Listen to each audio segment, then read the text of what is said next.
Hare Krishna. Please accept my humble obeisances of Srila Prabhupada. So today we will continue our discussion on the Īśopaniṣad with mantra 11. Vidyam cha vidyam cha yash tadvedo bhayam saha avidyayam mrityum tirtva vidyayam mritam ashnute. Only one who can learn the process of nations and that of transcendental knowledge side by side can transcend the influence of repeated birth and death and enjoy the full blessings of immortality. So, quick recap that this mantra is the last in the section of 3 mantras 9 to 11 that compare Vidya and Avidya. So, in mantra 9, both Vidya and Avidya were condemned because Andam Tama, they both led to a dark destination. Mantra 10, it introduced Vidya as Vigyan, as realized spiritual knowledge, and gave it a different destination than by cultivating Avidya. Right? So, Avidya of Mantra 10 was essentially the Vidya and Avidya of Mantra 9, which was either sense gratification or pursuit of impersonalism, karma without Gyan or Gyan without karma. So, Vidya was glorified in Mantra 10 and Avidya was condemned. Now in verse 11, the recommendation is to use both Vidya and Avidya wisely. So neither of them are condemned and both of them are glorified. Right? So in mantra 9, Avidya is ignorant pursuit of sense gratification, which is either Sukarma or Vikarma. And Vidya is the knowledge for pursuing sense gratification, which is Prabhupada would say scientists, atheists, or liberation. Right? So the recommendation is to reject both Vidya and Avidya. In mantra 10, Avidya was the knowledge for the pursuit of sense gratification, either for material sense gratification or impersonal liberation. And Vidya was the knowledge for the pursuit of transcendence, Vigyan. And the recommendation was to reject Avidya but accept Vidya. And in 11th mantra, the Avidya is the knowledge for bodily maintenance, which is Varnashram Dharma, and Vidya is the knowledge for the pursuit of Krishna consciousness. So the recommendation is to accept both Vidya as well as Avidya.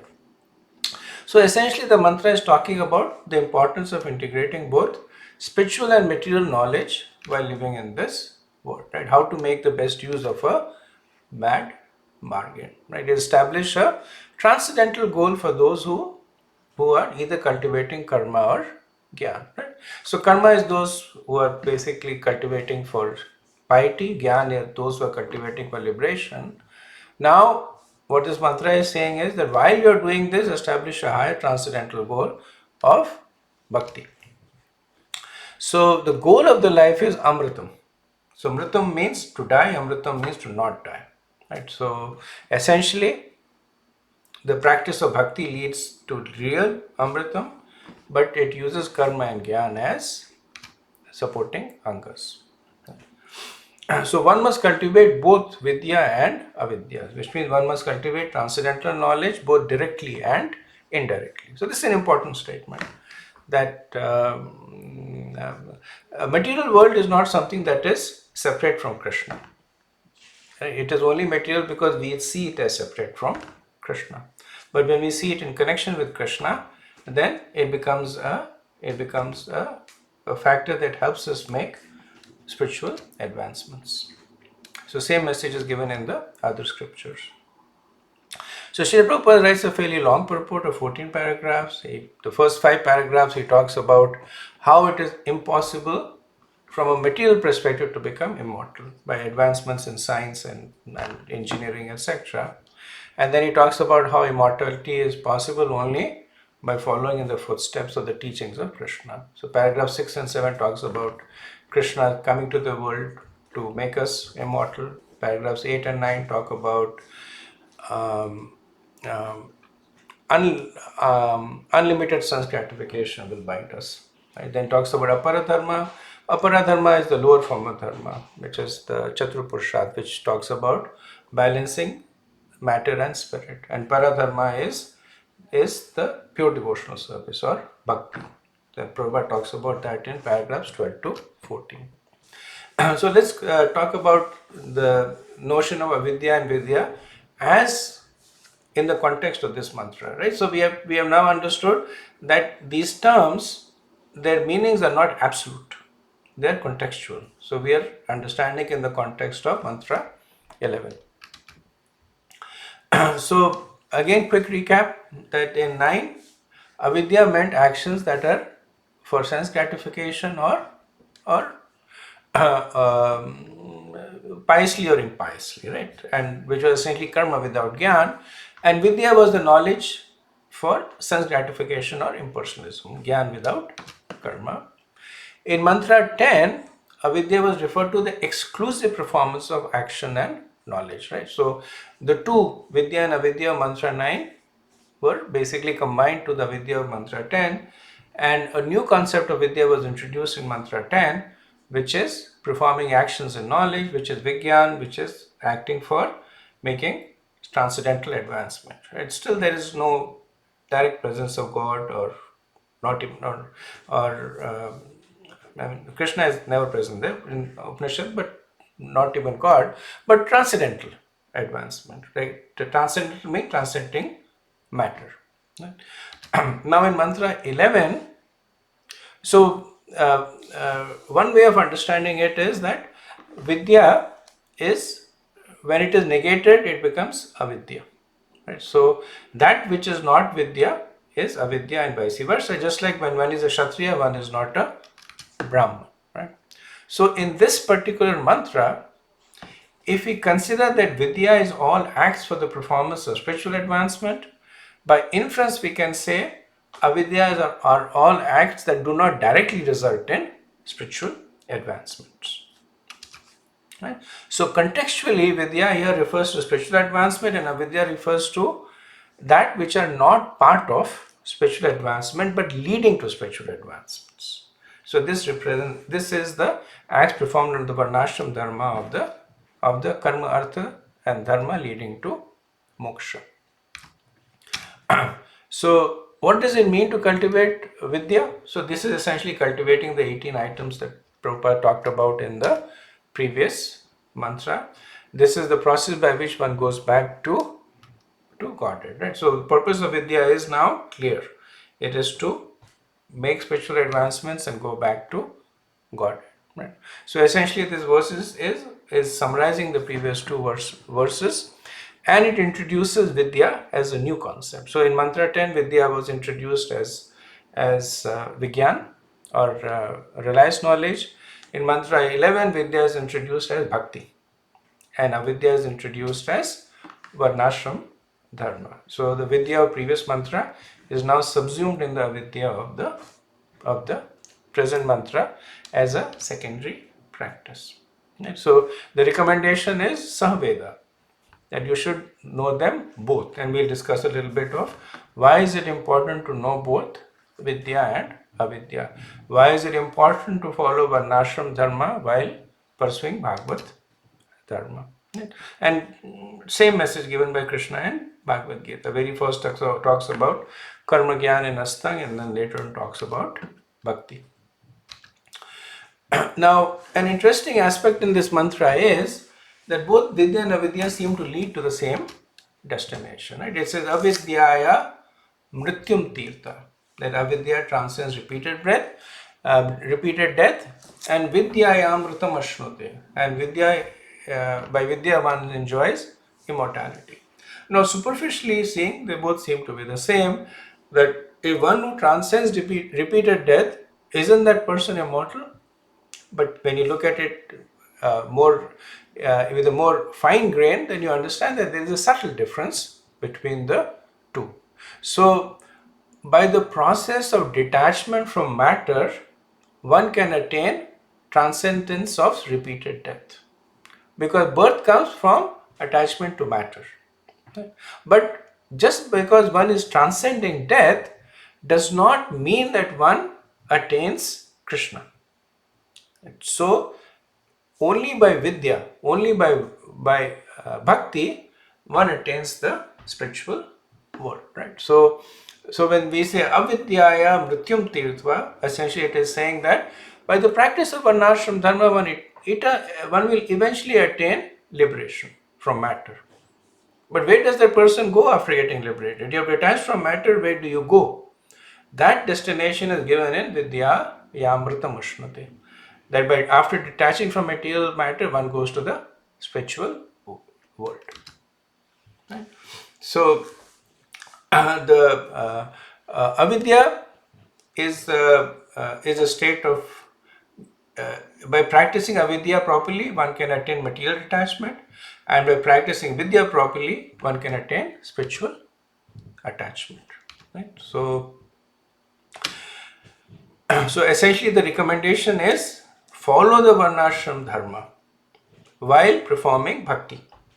And this is known as Devi Varnashram, right? Where Devi Varnashram is, so there's Karma and Gyan Varnashram. In Karma Varnashram, the goal is piety. Gyan Varnashram, the goal is impersonal liberation. Devi Varnashram is Bhakti. That Varnashram is followed as a supporting Anga while executing devotional service, which is what devotees do. Right? Now, why does the mantra say cultivate avidya? Right? Prabhupada, in the purport, he condemns avidya. He says avidya is the result, it will result in repeated birth and death. So is the mantra saying that you should actively cultivate sense gratification while we practice spirituality? Right? It doesn't seem to be very intuitive.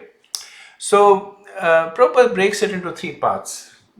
So basically, what does it mean to cultivate avidya? Means to know the enemy, knowing the enemy, to be afraid of the enemy, and to leverage the enemy. And we'll see a little bit more about each of these. So, know the enemy to avoid the enemy. Right? So, knowing, unless you don't know who the enemy is, how will you know what to avoid? Right? So, the example is that if you don't know the difference between a beneficial herb and a poisonous plant, then you might consume a poisonous plant thinking it's a beneficial herb, and you might uproot an herb thinking that it's a poisonous plant. Right? So, avidya does not mean cultivating nations, but it means that understanding the details of nations so that you can stay away from it. This is achieved by Varnashram Dharma. So what's the practical aspect of this? So let's take the example of sex desire. Like unbridled sex desire, it is the downfall of any practicing transcendentalist. But what the Varnashram Dharma is giving us an opportunity to regulate the sex desire through the regulative principles of that govern engagement in sex. So you know the enemy, and thus you are able to avoid the enemy. The enemy in this case is unbridled engagement in sex. So once you know it by the regulative principles, you are able to avoid it. Afraid of the enemy is developing a healthy respect for the potency of Maya Devi. Right? So that is important, right? And also for learning the lessons of it. So Prabhupada says that in this material world there is suffering, and the suffering is there to remind us that this is not where we are supposed to be. But if you do not take these lessons, we are Atmahas or Nara Tamas. Right? Similarly, in the discussion of the previous mantra, one of the qualities that is recommended to be developed is Janma Mrityu Jara Vyadi Dukha Dosh Anudarshanam. And so, the perception of the evil of birth, death, disease, old age, and disease. Anudarshanam means not just experiencing yourself, but also seeing others people who are experiencing it. Right? You don't have to always put your hand in the fire to understand the fire burn. You see other people who are going through Janma Mrityu Jara Vyadi, right? And you understand just like they are suffering, you will also suffer. And then you understand that I need to be afraid of it, which means that I need to take shelter of some other place. Right?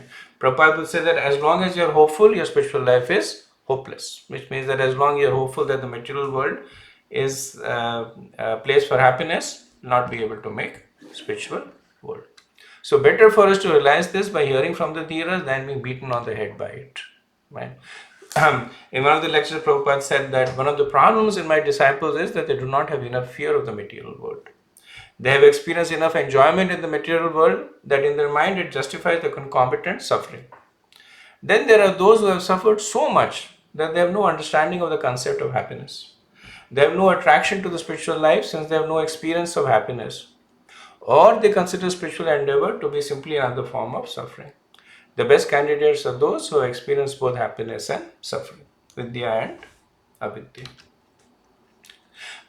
So, material miseries, it's not that the devotees then start becoming like masochistic, right? Saying that give me more, give me more, give me more. Maybe very advanced devotees, but not practicing devotees, right? So they feel the material miseries, right? But they do not consider them to be bad. This is, they do not get bewildered by it, but rather they will use it as an impedance to make advancement in spiritual life. And then finally, how do we leverage the enemy? Prabhupada explains this body is a lump of ignorance. Cultivating avidya means to maintain this material body, and leveraging it means that you use this material body in the service of Krishna, which is a perfect definition of Yukta Vairagya, engaging matter in the service of spirit. So Prabhupada says to make the best use of a bargain is the appropriate expression. The culture of spiritual knowledge necessitates the help of the body and mind. Therefore, maintenance of the body and the mind is required if we are to reach a goal. Literally, he says we must develop the culture of spiritual knowledge so that we may become completely free from the cruel hands of death. This does not mean that all activities for the maintenance of the body should be stopped. Right? So, perfect definition. So, what are the activities for the maintenance of body? Varnashram dharma, which is avidya. All that is used to support the culture of spiritual knowledge. What is that? Vidya.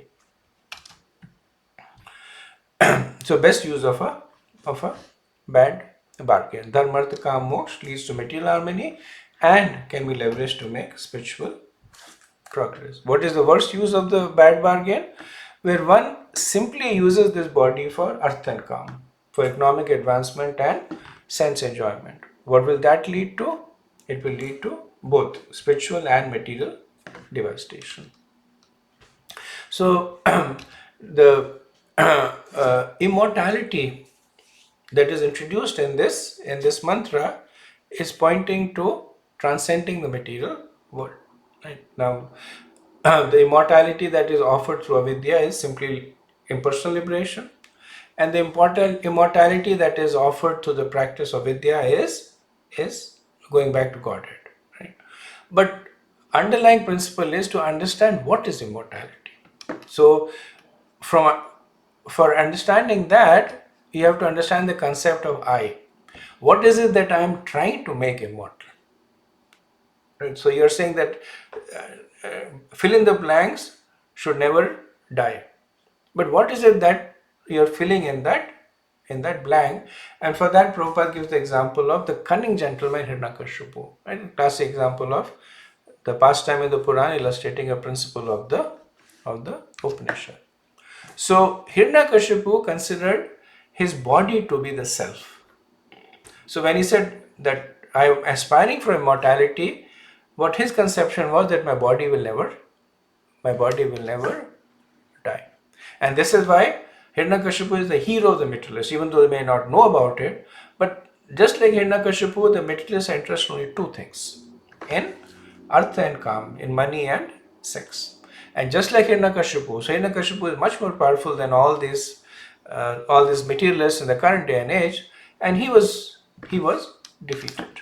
Right? So Prabhupada calls the current idea of the scientists as tiny Hiranyakashipus. So when the big Hiranyakashipu got defeated, it's a foregone conclusion that tiny Hiranyakashipus will also be defeated.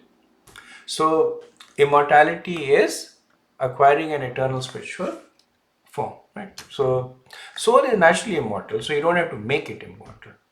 All you have to do is to be simply situated in that conception of immortality. And then Prabhupada says, why is material immortality impossible, even though the living entities desire it, right? So why do all the living entities desire immortality? Because it is the nature of the soul. The soul is immortal. It has no experience with death. So even when it is in the conditioned stage, it carries the same conception, that no death.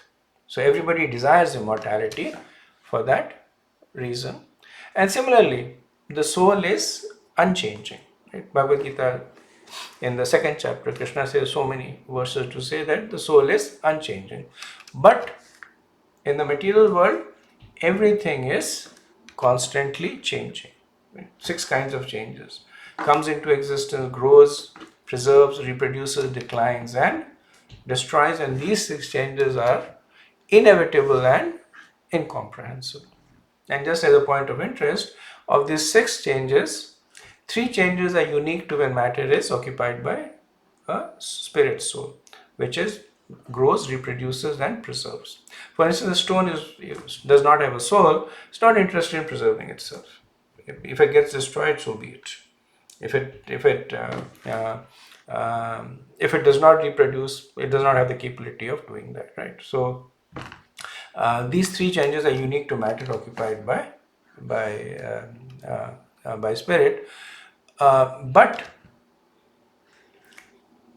regardless of whether matter is occupied by spirit or not, it has to go through these 6 changes, which means that material immortality is not possible. This is available for empirical view and also Shastric view. Right? So the material fallacy is to exploit matter in the hope of happiness.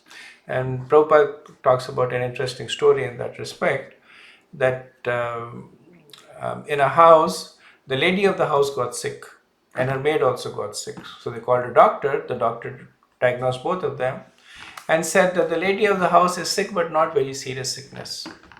And so you have a mild fever, but the maid has a serious sickness, so she has a stronger fever. And the lady of the house became very upset, saying that I have a superior position. I should have the big sickness. I should have the higher temperature.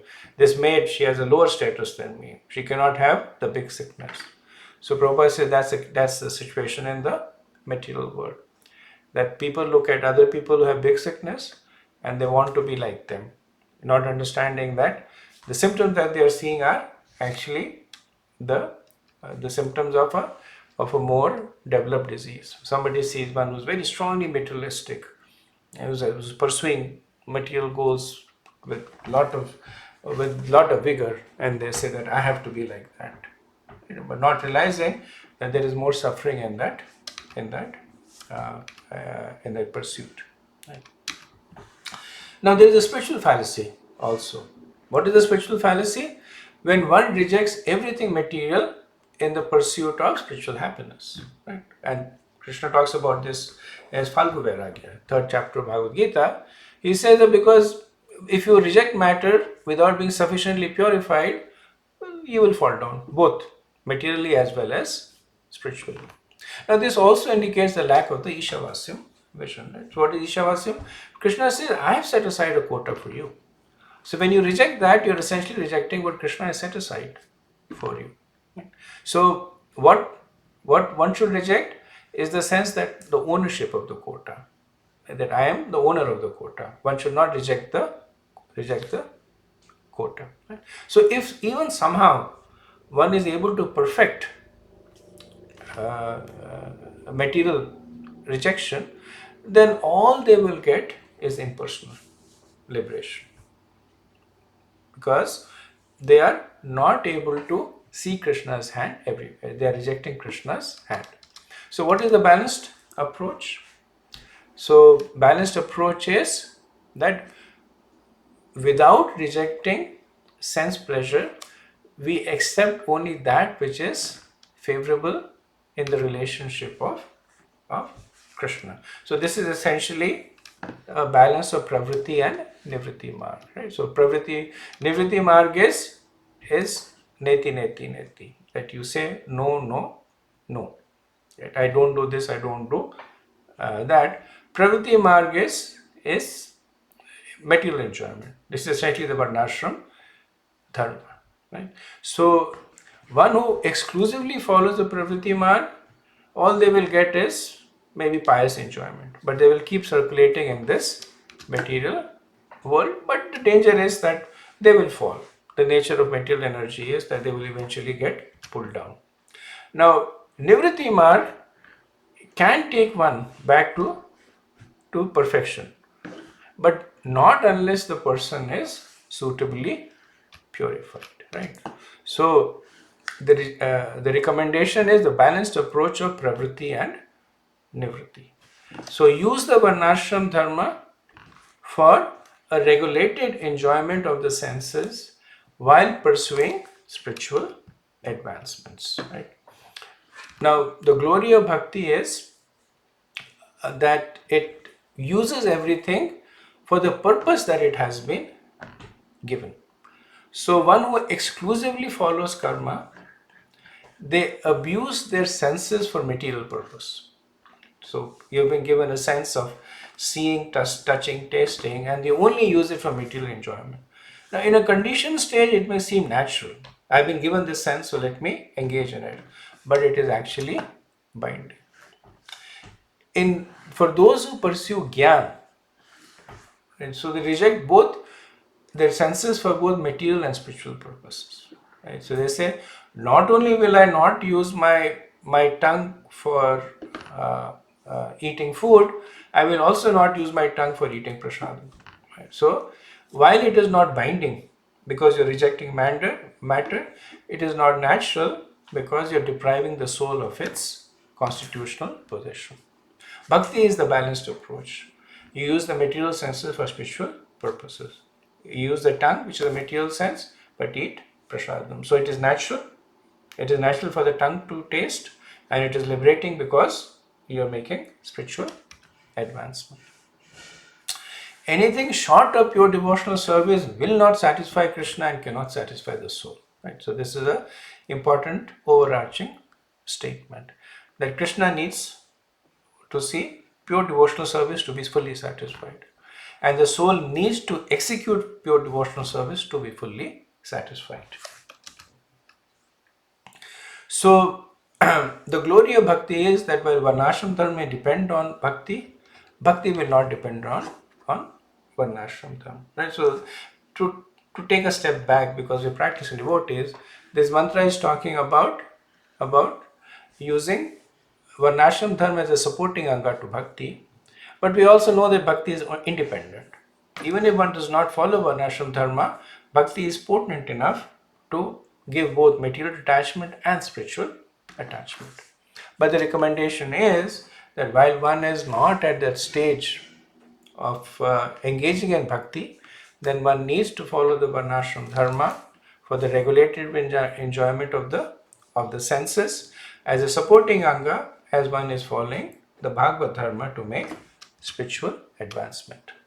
So what's the conclusion?